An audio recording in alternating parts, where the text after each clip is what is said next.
kuptu, unë kam thonë, kam lëvu për arsimtarën me pas një mirënjohje, jo për vete.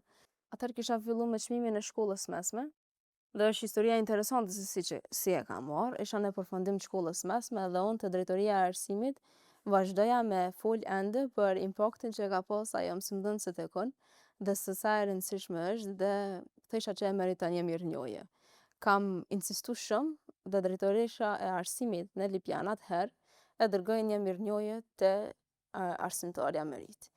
Rrugës duke u kthy vesh me ftojnë zyre, edhe kur po ma dhuron këtë mirënjohje si nxënësja më e veçantë në Lipjan e gjeneratës tem, unë u habita edhe thash mos ke keq kuptu, unë kam thonë kam lëvu për arsimtarën me pas një mirënjohje, jo për vete. Më tha, unë e kom pas motin mendje, vetëm se e kam prit kohën, domethënë përfundimi i shkollës mesme, nxënëse shumë e veçantë në shkollën e mesme, Lipjan.